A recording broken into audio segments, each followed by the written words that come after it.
तो आज हम पढ़ने जा रहे हैं डिस्कवरी ऑफ सेल। अब डिस्कवरी ऑफ सेल में फर्स्ट टॉपिक है व्हाट इज़ सेल। अब बहुत सारे बच्चों को ये कन्फ्यूजन होता है कि सेल एक्चुअल में कहाँ होता है और क्या होता है। तो इसको सिंप्लीफाई करने के लिए मैंने एक आपका बहुत रियलिस्टिक एग्जाम्पल बनाया है। जैसे कि आप समझ सकते हो कि आपका घर है, आपके घर को बनाने के लिए दीवारों की ज़रूरत है, उन दीवारों को बनाने के लिए ईंटों की ज़रूरत है, ईंटों को बनाने के लिए किस चीज़ की ज़रूरत होगी, छोटे छोटे स्टोन की। अब छोटे छोटे स्टोन में भी तो और छोटे छोटे पार्टिकल्स होंगे। अब इसको आप अज्यूम कर सकते हो या फिर रिलेट कर सकते हो आपकी बॉडी के साथ। जैसे कि ये जो छोटे छोटे पार्टिकल्स हैं, ये छोटे पार्टिकल आप अज्यूम करो कि ये छोटे पार्टिकल हैं आपकी बॉडी के सेल्स। ये सेल्स जब इकट्ठा आ जाते हैं तो बनाते हैं टिश्यू। ये टिश्यू जब इकट्ठा आ जाते हैं तो क्या बनाते हैं, ऑर्गन। और बहुत सारे ऑर्गन जब कंबाइनली वर्क करते हैं that is known as organ system. और पूरी की पूरी ऑर्गन सिस्टम मिला के बनती है आपकी ह्यूमन बॉडी। क्या इतना क्लियर है? अब आप ये देख सकते हैं कि सेल के लिए बहुत सारे वर्ड्स यूज़ किए गए हैं। अब सेल के लिए कौन कौन से वर्ड्स यूज़ किए गए हैं? First structural, next functional, next biological, next smallest unit. अब इतने सारे वर्ड्स क्यों यूज़ किए गए हैं, वो भी इतने छोटे से सेल के लिए? तो इसका आंसर ये है कि ये जो सेल है, ये सेल को फर्स्ट स्ट्रक्चरल यूनिट क्यों बोला गया है। आप खुद सोचिए, हमें अगर दीवार बनानी है, छोटे छोटे पार्टिकल्स ही नहीं होंगे तो स्टोन कहाँ से बनेंगे, स्टोन ही नहीं बनेंगे तो ईंटें कहाँ से बनेंगी, ब्रिक्स कहाँ से बनेंगी, ब्रिक्स ही नहीं बनेंगी तो वॉल कहाँ से बनेगी। तो इसका मतलब है कि छोटे पार्टिकल्स ही नहीं होंगे तो स्ट्रक्चर तो हमारी बॉडी का बनेगा ही नहीं ना। इसीलिए इसको बोला गया है स्ट्रक्चरल यूनिट। नेक्स्ट फंक्शनल क्यों बोला गया है? फंक्शनल इसलिए बोला गया है क्योंकि आपकी बॉडी की हर एक सेल में बहुत सारी एक्टिविटीज़ परफॉर्म होती है। अब बहुत सारी एक्टिविटीज़ मतलब कौन कौन सी? जैसे एटीपी फॉर्मेशन करना, रेस्पिरेशन परफॉर्म करना, ग्लूकोज बनाना, बहुत सारी, इसलिए उसको क्या बोला गया है, फंक्शनल यूनिट। बायोलॉजिकल यूनिट क्यों बोला गया है? जैसे हर एक एक्टिविटीज़ सेल के अंदर परफॉर्म हो रही है, वो भी सारी की सारी लिविंग चीज़ों के लिए, तो इसलिए इसको क्या बोला गया है, बायोलॉजिकल यूनिट बोला गया। नेक्स्ट बात करते हैं हम स्मॉलेस्ट यूनिट की। अब स्मॉलेस्ट यूनिट क्यों बोला गया है? स्मॉलेस्ट यूनिट इसलिए बोला गया है क्योंकि आपने अभी इमेज देखी, उस इमेज में क्या दिखाया गया था कि सबसे छोटे पार्टिकल कौन है, सेल है, इसलिए उसको क्या बोला गया है, सबसे स्मॉलेस्ट यूनिट बोला गया है। क्या आपको इतना क्लियर हुआ? नेक्स्ट देखते हैं why cell is called as structural and functional unit of life. अब इसको अगर आपको स्टेटमेंट वाइज लिखना है, जैसे आपकी स्कूल की एग्ज़ाम होती है, स्कूल के एग्ज़ाम में स्टेटमेंट्स बेस्ड क्वेश्चन बहुत ज़्यादा पूछे जाते हैं, तो उसके लिए आप ये स्टेटमेंट्स लिख सकते हो और आप इसका स्क्रीनशॉट भी निकाल सकते हो। पढ़ने के लिए बहुत ही ज़्यादा ईजीएस्ट वे में मैंने ये बनाया है। अब यहाँ पर पढ़िए कि all living organism are made up of cell. हर एक लिविंग ऑर्गेनिज्म किस चीज़ से बना है, सेल से बना है। Next cell is a basic unit. Basic unit क्यों? सेल ही नहीं तो आपके बॉडी के अंदर के टिश्यू ही नहीं, टिश्यू ही नहीं तो ऑर्गन ही नहीं, ऑर्गन ही नहीं तो ऑर्गन सिस्टम ही नहीं, यानी कि आपकी बॉडी ही नहीं। अब नेक्स्ट बात करते हैं हम कि ये जो है आपके जो सेल्स है, ये सेल बहुत सारी एक्टिविटीज़ परफॉर्म करे। अब वाइटल एक्टिविटीज़, वाइटल मतलब क्या होता है, इसेंशियल एक्टिविटीज़। अब कौन कौन सी एक्टिविटीज़ होंगी? मेटाबॉलिज्म, स्ट्रेंथ प्रोवाइड करना, ग्रोथ, रिप्रोडक्शन, रिस्पॉन्सेस। जैसे आप गर्म प्याले को अगर हाथ लगाते हो तो तुरंत आप हैंड को रिमूव कर देते हो। ये जो मूवमेंट हो रहा है किसके थ्रू हो रहा है, सेल के थ्रू हो रहा है। उस सेल को क्या बोला जाता है, नर्व सेल। ठीक है। अब देखते हैं next importance of cell discovery. अब सेल डिस्कवरी की ज़रूरत क्यों थी, किसने डिस्कवरी की, वो देखते हैं। अब यहाँ पर आपको देखने को मिलेगा कि जैसे आप हर एक चैनल पे पढ़ते हो तो वहाँ पर बहुत सारे चैनल में मेंशन किया जाता है, बहुत सारे चैनल में मेंशन नहीं किया जाता। कि जैसे यहाँ पर मैंने मेंशन किया है कि वो जो साइंटिस्ट थे वो दिखने में कैसे थे, उन्होंने किस चीज़ की डिस्कवरी की थी, कैसे डिस्कवरी की थी, उनको क्या दिखा था, हर एक चीज़ इमेज फॉर्म में, क्योंकि बच्चों को इमेज फॉर्म में ही चीज़ें ज़्यादातर टाइम याद रहती है। अब देखते हैं हम डिस्कवरी ऑफ सेल। अब डिस्कवरी ऑफ सेल स्टार्ट होता है रॉबर्ट हुक से। क्यों? क्योंकि फर्स्ट टाइम इन्होंने सेल को देखा था। अब जब इन्होंने सेल को देखा था तो सेल, आपको पता है सेल कहाँ पर देखी जाती है, किस स्कोप के थ्रू देखी जाती है, वो देखी जाती है माइक्रोस्कोप के थ्रू। अब माइक्रोस्कोप तो उस टाइम पे इन्वेंट किया ही नहीं था या फिर हुआ ही नहीं था। तो रॉबर्ट हुक सर ने क्या किया, रॉबर्ट हुक सर ने जो दो लेंसेज थी, ऐसी दो लेंसेज ली और एक पाइप के साथ कनेक्ट किया और ये जो बना है उसको उन्होंने temporary, as a temporary microscope जैसा यूज़ किया। अब टेम्परेरी माइक्रोस्कोप जैसे यूज़ किया तो वो था इन द ईयर ऑफ 1665, जब इन्होंने उस टेम्परेरी माइक्रोस्कोप में कॉर्क को देखा। अब कॉर्क मतलब क्या होता है? कॉर्क मतलब होता है एक प्लांट की सेल, ठीक है। प्लांट सेल को जब उन्होंने माइक्रोस्कोप के अंदर देखा तो उनको दिखा कि वो छोटे छोटे कंपार्टमेंट में डिवाइड होते हुए दिखा, ठीक है, छोटे छोटे स्मॉल बॉक्सेस में डिवाइड होते हुए दिखा। अब बॉक्सेस मतलब ये आप देख सकते हो कि ये जो छोटे छोटे बॉक्सेस दिख रहे हैं आपको, ये छोटे छोटे बॉक्सेस मतलब ही क्या होता है? कंपार्टमेंट होता है। उन्होंने ऐसा नाम दिया है उसको कि it look like a compartment. अब कंपार्टमेंट जैसा दिखा तो उन्होंने नाम दिया इसको, क्या नाम दिया? सेला नाम दिया, या फिर उसको नाम दिया सेला या फिर सेल्स, ठीक है। कौन सी सेल को देखा था उन्होंने? Cork cell. अब कॉर्क सेल देखा प्लस ये एक सेल क्या थी? ये प्लांट सेल थी। तो प्लांट सेल और ऊपर से प्लांट सेल की सेल वॉल, तो ये प्लांट सेल की जो सेल वॉल थी, ये सेल वॉल कौन से नेचर की थी? ये नेचर की थी डेड नेचर की। अब डेड नेचर की थी, इसीलिए इन्होंने कौन से सेल की डिस्कवरी की? रॉबर्ट हुक सर ने डेड सेल की डिस्कवरी की। अब यहाँ से सेल होता है स्टार्ट। डेड सेल की डिस्कवरी की। आप यहाँ पर देख सकते हैं points. Origin of the term that is cells, कौन सा वर्ड यूज़ किया था? सेल।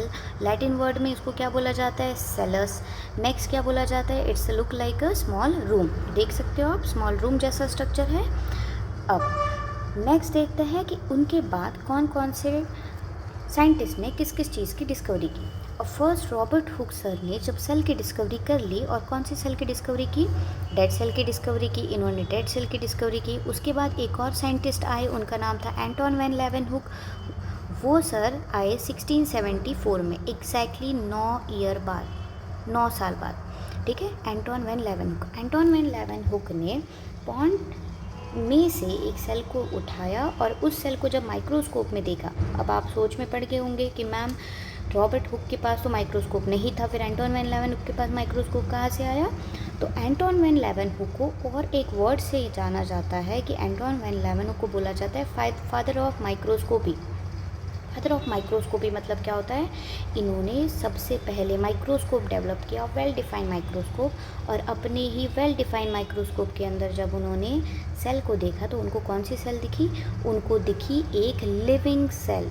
क्या दिखी उनको? एक लिविंग सेल दिखी। अब वही जो लिविंग सेल उनको दिखी, तो यानी कि रॉबर्ट हुक ने डेड सेल की डिस्कवरी की, तो एंटोन वैन लेवेनहुक ने किसकी डिस्कवरी की?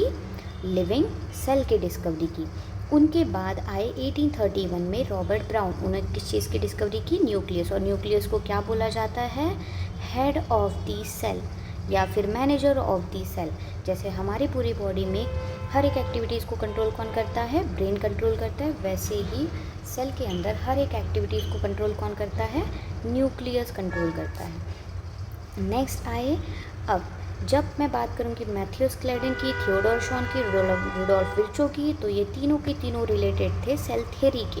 अब सेल थ्योरी क्या होती है दोबारा से जानिए। रॉबर्ट हुक ने किया है डेड सेल की डिस्कवरी, लेवेनहुक ने किया है लिविंग सेल की डिस्कवरी, रॉबर्ट ब्राउन ने किया है न्यूक्लियस की डिस्कवरी।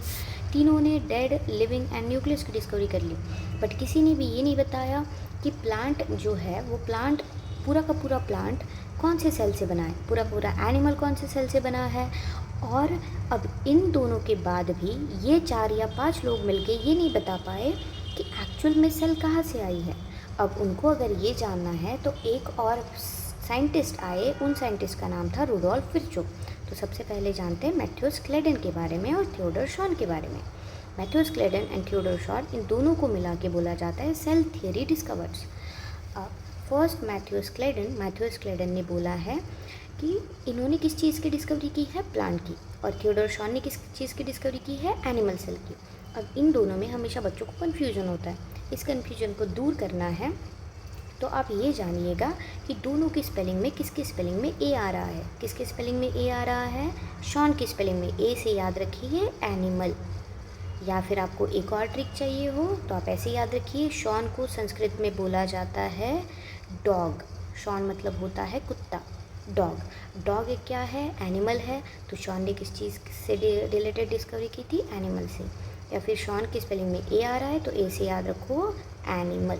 अब आपको याद रहेगा, क्लेडन ने प्लांट सेल से रिलेटेड और शॉन ने एनिमल सेल से रिलेटेड। अब डेड सेल हो गया, लिविंग सेल हो गया, न्यूक्लियस हो गया, प्लांट सेल हो गया, एनिमल सेल हो गया। किसी ने ये नहीं बताया कि एक्चुअल में सेल की जो ओरिजिन है, सेल कहाँ से डिराइव हुए हैं, सेल कहाँ से अराइज हुए हैं, ये बताया है रुडोल्फ विर्चो सर ने। इनका बहुत बड़ा कंट्रीब्यूशन है सेल थियरी में। अब रुडोल्फ विर्चो जब आए तो उन्होंने एक थियरी प्रपोज की और उस थियरी का नाम दिया ओमनी सेलुला ई सेलुला। ये वर्ड आता है लैटिन लैंग्वेज से। अब ओमनी सेलुला ई सेलुला का मतलब होता है all new cell arises from pre existing cell. अब इसका मतलब क्या होता है, जितने भी नए सेल बने हैं कौन सी सेल से डिराइव होके बने हैं, वो बने हैं पुरानी सेल से। All new cell arises from pre existing cell, सारे नए सेल बने हैं पुरानी सेल से। ठीक है, इसका मतलब है new cell arise from pre existing cell. क्या आपको इतना क्लियर हुआ है? नेक्स्ट बात करते हैं, अब जो आपके एनसीईआरटी में भी नहीं है ऐसे पॉइंट्स मैंने यहाँ पर ऐड ऑन किए हैं। आप पढ़ सकते हो क्लासिकल सेल थ्योरी क्या बोलती है, मॉडर्न सेल थ्योरी क्या बोलती है। अब क्लासिकल सेल थ्योरी से ज़्यादा मॉडर्न सेल थ्योरी पे फोकस करते हैं। All living organism are composed of cell. Obviously हमने अभी देखा है, बेसिक यूनिट भी देखा है, new cell arises from pre existing cell ये भी देखा है। Cell contain hereditary material. अब हर एक जो सेल है, सेल के अंदर एक न्यूक्लियस होता है और न्यूक्लियस के अंदर एक डीएनए होता है जिसको बोला जाता है हेरिडेटरी मटेरियल। ठीक है, which pass from cell to cell during division. अब डिवीजन क्या होता है, डिवीजन मतलब एक सेल से दूसरी सेल बनना, दो सेल डिवाइड होना, that is known as cell division. All cell have similar chemical composition and metabolic activity. अब जितनी भी सेल है वो सारी की सारी सेल के पास, हर एक सेल के पास सेम ऑर्गेनेलीज है, बट कुछ सेल के पास डिफरेंट ऑर्गेनेलीज है, but metabolic activities same perform करती है। रेस्पिरेशन, एक्सक्रीशन, सारी की सारी मेटाबॉलिक एक्टिविटीज़ सेम परफॉर्म होती है। नेक्स्ट आप यहाँ देख सकते हो कि ये सारी इन्फॉर्मेशन आपको एनसीईआरटी में भी नहीं मिलेगी। यहाँ पर कंपाउंड माइक्रोस्कोप के बारे में आपको एनसीईआरटी में दिया गया है, इलेक्ट्रॉन माइक्रोस्कोप के बारे में थोड़ा सा दिया गया है, but scanning electron microscope and transition electron microscope के बारे में आपको कहीं पर भी इंफॉर्मेशन नहीं मिलेगी। स्कैनिंग इलेक्ट्रॉन माइक्रोस्कोप क्या शो करता है, 3D इमेजेस शो करता है। ट्रांजिशन इलेक्ट्रॉन माइक्रोस्कोप क्या शो करता है, 2D इमेजेस शो करता है। नेक्स्ट यहाँ पर देख सकते हैं कि मैंने यहाँ पर मेंशन किया है नॉट इन एनसीईआरटी, ऐसी चीज़ें जो एनसीईआरटी में है ही नहीं। ठीक है, तो आप यहाँ पर एक बार पढ़ सकते हैं कि यहाँ पर क्या दिया गया है, why Hooke could not observe nucleus. क्यों न्यूक्लियस को ऑब्जर्व नहीं किया गया, क्योंकि अभी मैंने बताया कि जब रॉबर्ट हुक ने सेल डिस्कवर की थी तो रॉबर्ट हुक के पास वेल डिफाइंड माइक्रोस्कोप नहीं था, पर वेल डिफाइंड माइक्रोस्कोप किसने डिफाइन किया था, किसने डेवलप किया था, वो किया था एंटोन लेवेन्यूक ने। अब यहाँ पर लिखा है कि his microscope had low resolving power, जबकि आपको न्यूक्लियस को देखने के लिए कौन सी रिजॉल्विंग पावर होनी चाहिए, हाई रिजॉल्विंग पावर होनी चाहिए। Next, limitations of early microscope, chromatic and spherical aberration, low magnification resolution, could not see internal organelles. अब जो माइक्रोस्कोप उन्होंने बनाया था वो क्या था, वो स्फेरिकल एब्रीवेशन नहीं दे पा रहा था, लो मैग्निफिकेशन वाला था, इंटरनल ऑर्गेनेलीज को देख नहीं पा रहा था। नेक्स्ट यहाँ पर दिया गया लेवेनहुक के बारे में। नेक्स्ट कंट्रीब्यूशन दिया गया है अदर साइंटिस्ट के बारे में भी, और सबसे ज़्यादा इम्पॉर्टेंट है आपके लिए ये para, that is exam booster. अब ये आपके स्कूल के एग्ज़ाम में भी आता है, जिसमें हॉट क्वेश्चन भी है, ओलंपियाड रिलेटेड क्वेश्चन भी है, आप इसका स्क्रीनशॉट ले सकते हो। और नेक्स्ट बोर्ड एग्ज़ाम से रिलेटेड है, प्रीवियस ईयर क्वेश्चंस है कि क्या पूछा जाता है, कैसे पूछा जाता है, किस वे में पूछा जाता है, आप इसका स्क्रीनशॉट लेके बहुत अच्छे से पढ़ सकते हो।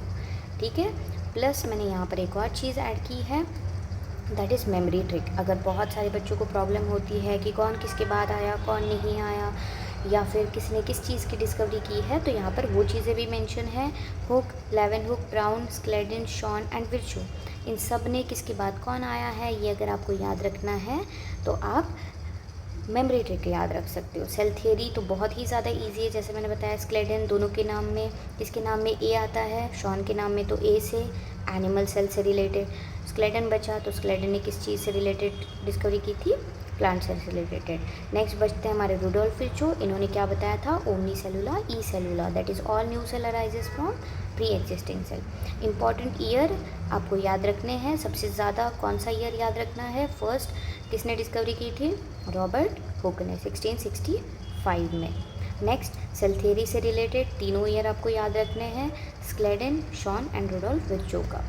ओके, सो इतना आप अगेन आप एक बड़ा सा स्क्रीनशॉट ले सकते हैं। मैं एडजस्ट कर रही हूँ अपनी स्लाइड को। पढ़ना है तो आप एडवांस नॉलेज भी पढ़ सकते हो जो एनसीईआरटी में नहीं है, जो आपके स्कूल के लिए बहुत ही ज़्यादा इंपॉर्टेंट रोल प्ले करता है। सो आज के लिए इतना। नेक्स्ट लेक्चर में मैं आपको बताऊँगी और डिटेल में सेल थ्योरी से रिलेटेड। ठीक है, थैंक यू सो मच।